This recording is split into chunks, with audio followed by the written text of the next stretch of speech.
손흥민 경기 후 말레이시아 팬들에게 찾아가서 한 행동 카메라에 잡히자 현지 팬들 난리난 상황 디귿디귿. 클린스만호가 2023 아시아 축구연맹 AFC 아시안컵에서 축구팬의 기대에 못 미치는 행보를 이어가고 있다. 외국의 스포츠 기자들도 이제 한국 축구팀은 과거에 무서운 팀이었다는 취지의 말을 하고 있는 상황이다. 위르겐 클린스만 감독이 이끄는 한국 축구대표팀은 25일 카타르 아라크라의 알자누 스타디움에서 열린 대회 조별리그 2조 최종전에서 말레이시아와 접전 끝 3대3으로 비겼다. 한국은 국제축구연맹 FIFA 랭킹 23위다. 말레이시아는 107계단 밑인 130위다. 이날 두 팀은 엎치락뒤치락, 역전에 재역전을 이어가는 등 비교적 대등한 승부를 보였다. 이란 매체 풋볼 아이네디 모함마드 자마니 기자는 클린스만의 한국은 인상적이지 않다며 전임 파울로 벤투 감독 때 한국은 무서운 팀이었다고 했다. 일각에선 한국이 일본과 16강에서 만나는 걸 피하려고 말레이시아에 일부러 비겨준 게 아니냐는 의혹도 내놓고 있다. 한국이 말레이시아를 이겨 조 1위를 하면 D조 2위인 일본과 16강 대결을 펼칠 수순이었다.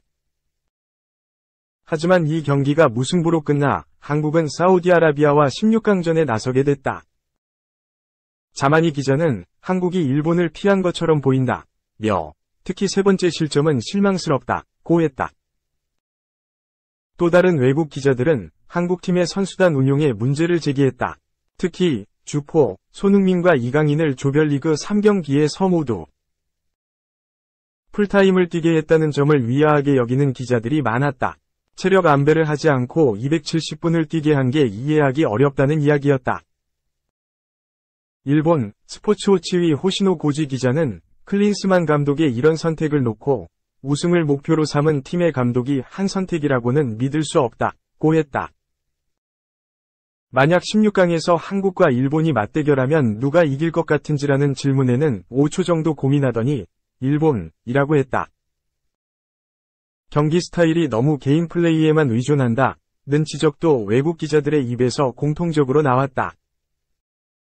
말레이시아 스포츠 전문 매체 하리마우 말라야의 기자 탐붕피아오는 아시안컵에서 손흥민을 최전방에 내세우는 손톱 전술은 비효율적 선택이라고 설명했다. 그는 다만 복귀한 황희찬이 더 공격적인 역할을 맡고 손흥민은 페널티 지역 바깥 공간을 중심으로 프리로를 소화하면 클린스만호의 공격이 탄력을 받을 것이라고 전망했다.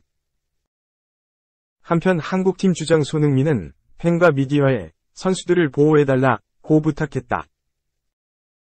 손흥민은 말레이시아전 후 기자회견에서 대회 시작 전 미디어의 선수들을 흔들지 않고 보호해주셨으면 좋겠다고 말하고 싶었다며 기자분들과 얘기를 나눌 기회가 없었다. 이런 기회가 와서 감사하게 생각하고 지금 상황에서는 선수들을 보호해주셨으면 좋겠다고 했다. 손흥민은 팬분들도 온라인과 SNS에서 선 넘는 반응을 보이고 있다며 선수들에게도 가족과 동료가 있어 그런 얘기를 듣는 것 자체가 마음이 아프다고 했다. 손흥민은 축구 선수이기 전에 한 사람의 인간이라며 선수단은 끊임없이 노력하고 최선을 다하고 있다. 선수들을 아껴주셨으면 좋겠다. 미디어와 팬들에게 간곡히 부탁드린다고 했다. 신태용 김판곤 아컵 돌풍 이끄는 축구 완료. 바캉스 떠난 베트남과 대조, 재송. 신태용 전 한국 축구대표팀 감독이 이끄는 인도네시아는 자국 축구 역사상 처음으로 아시안컵 16강 진출을 이뤘다. 인도네시아의 국제축구연맹 FIFA 랭킹은 146위로 24개 참가국 가운데 홍콩 152위에 이어 두 번째로 낮았다. 하지만 인도네시아는 약체라는 평가가 무색하게 이번 대회에서 기대 이상의 돌풍을 일으키고 있다. FIFA 랭킹 94위인 베트남을 1에서 0으로 꺾으면서 1승 2패 승점 3. 조 3위로 조별리그를 마감했다. 인도네시아는 자신들의 경기가 끝난 뒤에도 16강행을 안심할 수 없었다. 하지만 F조 오만 키르기스스탄의 경기에서 두 팀이 무승부에 그치면서 극적으로 16강 티켓을 거머쥐었다. 대회 전에는 거의 모든 이들이 인도네시아의 조기 탈락을 예상했지만 그들은 끝까지 포기하지 않았다. 일본과의 최종전에서는 전력차를 극복하지 못하고 1에서 3으로 졌지만 경기 종료 직전 만회골을 넣으며 강한 인상을 심었다. 모리야스 하지메 일본 감독도 경기 뒤 인도네시아가 신태용 감독의 지도 아래 많이 발전했다고 인정했을 정도였다.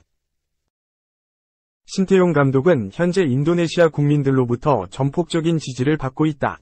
인근 국가인 베트남이나 말레이시아, 태국 등에 비해 상대적으로 떨어졌던 축구 인기도 눈에 띄게 올라가고 있다. 신태용 감독의 열정적인 노력이 이룬 성과다. 신태용 감독은 16강 진출을 이룬 뒤 솔직히 한국 감독할 때보다 스트레스를 더 받은 것 같다면서 인도네시아 리그 자체가 약하다 보니 대표팀이 빨리 성장할 수 없는 부분이 있어 아쉬웠다고 털어놓았다. 아울러 인도네시아 축구협회는 전폭적으로 나를 지원했지만 선수 기량은 내가 어떻게 할 수 있는 부분이 아니었다고 덧붙였다. 말레이시아 대표팀을 이끄는 김판곤 감독도 스포트라이트를 한몸에 받는 주인공이다. 한국과 같은 2조에 속한 말레이시아는 1무 2패 승점 1에 그쳐 16강 진출에 실패했다. 하지만 강력한 우승후보 한국에 밀리지 않고 치열한 접전을 벌인 끝에 3에서 3 무승부를 거뒀다. 피파 랭킹에서 말레이시아는 132로 한국 23위보다 107계단 아래다. 객관적인 전력에선 사실 상대가 되지 않는 수준이다. 게다가 앞선 두 경기에서 모두 패해 16강 진출도 좌절된 상황이었다. 선수들의 승부욕을 끌어올리기가 쉽지 않았다. 하지만 김판곤 감독은 그런 어려움 속에서도 선수들을 독려하고 응원했다.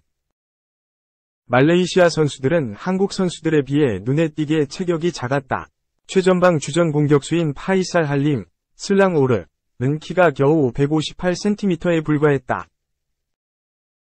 하지만 투지는 전혀 작지 않았다. 손흥민, 토트넘, 김민재, 바이에른 뮌헨, 황희찬, 울버햄프턴 등 유럽 빅리그에서 활약 중인 세계적인 선수들을 상노도 두려움 없이 맞서 싸웠고 한국 골문을 잇따라 열었다.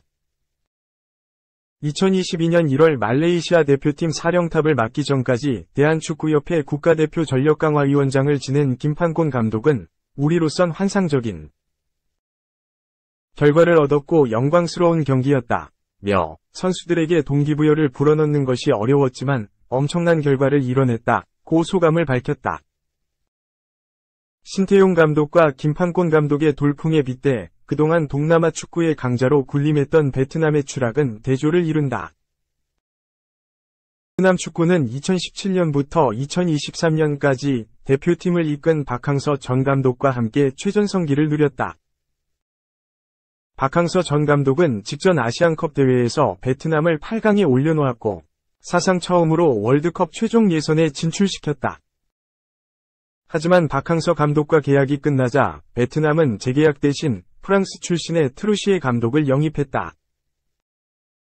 트루시에 감독이 팀을 맡은 뒤 베트남은 박항서 이전 모습으로 돌아갔다.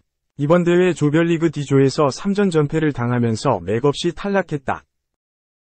특히 같은 동남아 국가인 인도네시아에게 패한 것이 베트남 축구팬들을 분노케 했다. 축구팬들은 박항서 전 감독을 다시 팀에 불러들여야 한다고 목소리를 높였다.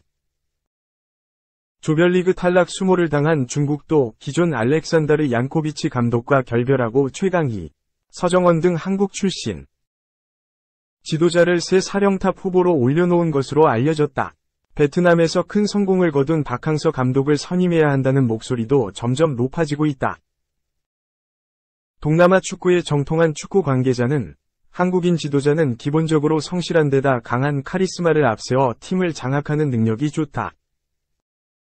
아시아 축구 수준과 문화, 환경을 잘 안다는 장점이 있다며 이번 아시안컵을 계기로 동남아에서 한국 지도자에 대한 관심이 더 높아질 것이라고 전망했다. 3. 끝없이 추락하는 메뉴의 아픈 손가락. 독일에서도 3경기 연속 최하 평점. 독일 무대로 둥지를 옮긴 도니 반더 비크가 부진을 거듭하고 있다. 아인트라흐트 프랑크푸르트는 27일 오전 4시 30분 이하 한국 시간 독일 프랑크푸르트에 위치한 도이체 방크 파르크에서 열린 2023에서 24 시즌 독일 분데스리가 19라운드 마인츠와의 맞대결에서 1에서 0으로 이겼다. 이로써 프랑크푸르트는 6위에 올랐고 마인츠는 17위에 머무르며 강등권 탈출에 실패했다. 팀은 승점 3점을 따냈지만 반더 비크는 웃을 수 없었다. 선발 출장했지만 전반전이 끝나자마자 교체로 벤치에 들어왔다. 축구 통계 매체 팝몹에 따르면 반더 비크의 평점은 6.2점으로 팀에서 가장 낮았다. 그는 전반전에 단 8번이 패스만을 시도했을 정도로 존재감이 없었다. 영국 언론도 반더 비크의 끝없는 추락에 주목했다. 영국 스포츠 바이블은 27일 최근 임대를 떠난 반더 비크는 계속 어려움을 겪고 있다. 이적 후 분데스리가 3경기에 선발 출장했지만 부진하며 교체 아웃됐다. 고 전했다. 계속된 부진이다. 반더 비크는 이번 겨울 이적 시장에 전 소속팀 맨체스터 유나이티드를 떠나 프랑크푸르트에 합류했다. 메뉴에서의 부진을 만회하고자 절치부심했지만 쉽사리 재기량을 찾지 못했다. 이적 후 처음 치렀던 라이프치히전부터 부진했다. 63분을 소화하고 비교적 이른 시간 교체된 반더 비크는 평점 6.3점, 팝몹 기준을 받았다. 이후 다름슈타트전에서도 평점 6.0점을 부여받았다. 2경기 연속 팀 내 최하 평점이었다. 반더 비크는 메뉴 팬들 사이에서 아픈 손가락으로 통한다. 반더 비크는 메뉴 이적 전 아약스에서 절정의 기량으로 2018에서 19 시즌 팀의 유럽 축구연맹 우에파 챔피언스리그 4강 진출을 이끌었다. 미드필더임에도 시즌 17골을 터뜨렸다. 네덜란드 리그를 말 그대로 폭격했다고 표현해도 될 정도로 뛰어났고 그만큼 팬들의 기대는 컸다. 하지만 반더 비크는 잦은 부상과 리그 적응 실패로 내리막을 탔다. 메뉴 이적 첫 시즌 프리미어리그 PL 19경기에 출전했지만 공격 포인트는 2개에 불과했다. 아약스 시절의 모습은 온데간데 없었다. PL 특유의 빠른 템포에 적응하지 못했다. 다음 시즌도 다르지 않았다. 주전 경쟁에서 완전히 밀렸고 결국 에버턴으로 임대를 떠났지만 반등하진 못했다.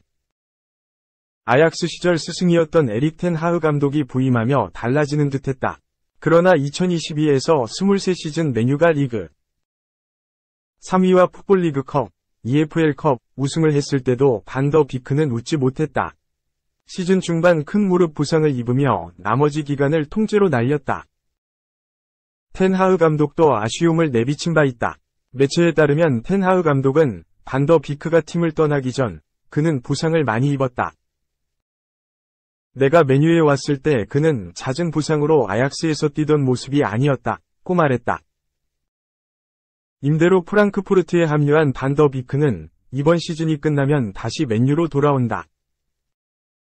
또다시 험난한 주전 경쟁이 예고돼 있다. 드라마틱한 변화가 있지 않은 한중원에서 한 자리를 차지하는 것은 어려울 전망이다.